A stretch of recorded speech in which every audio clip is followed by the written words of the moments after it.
ายการต่อไปนี้เป็นรายการทั่วไปสามารถรับชมได้ทุกวัย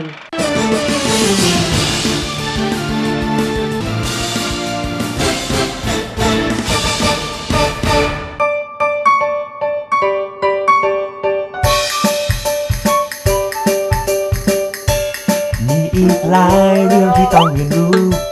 ถ้าอยากรู้ต้องลงมือทำอยากจะเชิญคุณนั้นไปเข้าครัวลองทำไปชิมไปสักทีอาจจะมีอะไรที่ไม่คาดเดาเชฟน้อยฉันคิดลาลาลาลาอยากให้คุณลองดูเชฟน้อยฉันคิดลาลาลาลาแค่เพียงสักครั้งแค่ลองเปิดใจมาสนุกกับการทำอาหารไปกับพวกเรานะคะร่วมสร้างสรรค์โดยโตโยต้าอาราลี่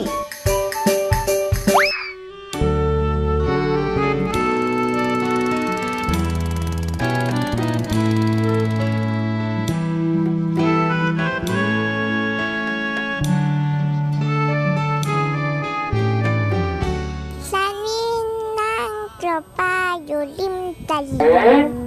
แปลกใจเสียจริงปลาไม่กินเหยื่อแล้วซันนี่จะให้ปลากินเหยื่อได้ยังไงล่ะคะก็ซันนี่ไม่มีเหยื่อล่อเลยนะคะก็ซันนี่อยากได้ของทะเลสดใสไงคะโหซันนี่คะถ้าหนูอยากได้ของทะเลสดๆนะคะถ้าหนูมานั่งตกอย่างเงี้ยพี่เซกลัวว่ามันจะไม่ทันกลับไปทำอาหารกินนะสิคะก่อนที่พี่เซจะพาหนูไปหาของทะเลสดๆเรามาสวัสดีพี่สุกันนะคะค่ะงั้นสวัสดีค่ะ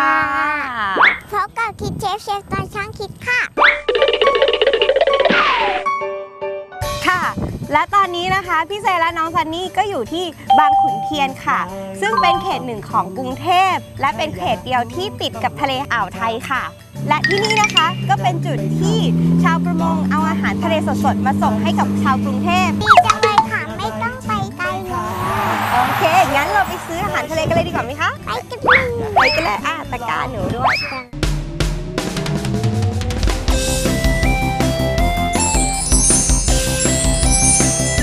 พี่เซคะราดหน้าทะเลของเราใส่อะไรบ้างคะพี่เซว่าของเราวันนี้น่าจะใส่ปูนะคะแล้วก็มีปลาหมึกและก็มีกุ้งซันนี่ชอบกินกุ้งไหมคะชอบค่ะชอบกินปูด้วยค่ะปูด้วยดีเลยค่ะและซันนี่จำได้ไหมคะว่าที่พี่เซเคยสอนว่าเลือกกุ้งสดๆต้องเลือกยังไงหัวไม่หลุดค่ะ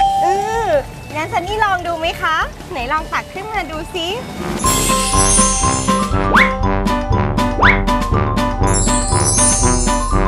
เป็นไงคะอันนี้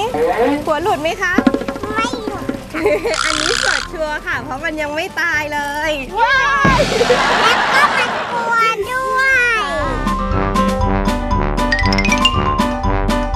วันนี้เราจะเอาสักกี่ตัวไปทำราดหน้าของเราดีคะ3งั้นเดี๋ยวพี่เจให้ซันนี่จับเลยเอาตะกร้าไหมพี่เจก่อนมาเย้ได้3ตัวแล้ว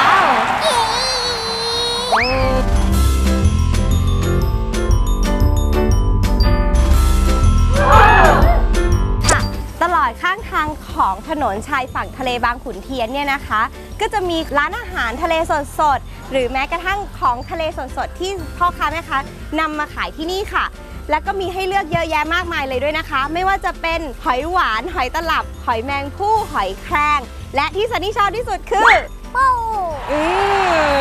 ปูทั้งหมดนี้นะคะยังเป็นอยู่เลยค่ะ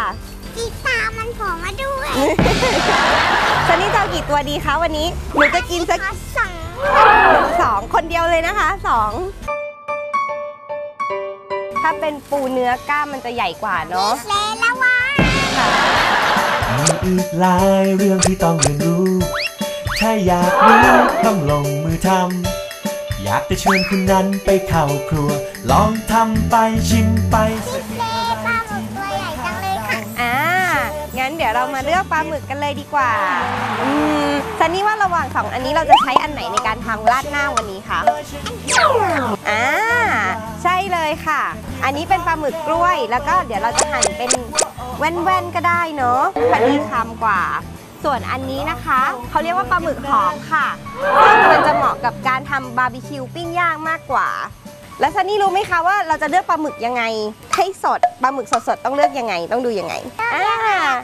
คล้ายๆแบบเดียวกันกับที่เราเลือกกุ้งนะคะก็คือ1หัวไม่หลุดใช่ไหมคะ2ปลาใสอยู่หรือเปล่าคะแล้วก็3ลองจับดูซิเนื้อแข็งๆหรือเปล่าเฟิร์มอยู่นะรู้สึกเป็นไงคะสดไหมคะอย่างนี้สดนะคะงั้นเอาสักกี่ตัวดีคะ1ตัวค่ะโอเคงั้น1ตัวไปแบ่งกันเนาะฉันคิดลาลาลาลาแค่เพียงสักครั้งแค่ลองเปิดใจเอาละค่ะตอนนี้เราก็ได้ของทะเลของเราครบเครื่องหมดแล้วตอนนี้เดี๋ยวเรากลับไปทำราดหน้าทะเลของเรากันเลยดีกว่าไหมคะดีค่ะฉันนี่หิวเลยหิวตลอดเวลาเลยโอเคงั้นเราไปกันเลยดีกว่านะคะเดี๋ยวรอรับกุ้งปลาหมึกแป๊บนึงนะคะได้ของทะเลสดๆครบแล้วช่วงหน้ามาสนุกคิดสนุกปรุงเมนูราดหน้าทะเลกับพี่เจนและน้องซันนี่ค่ะงั้นไปเข้าครัวลอง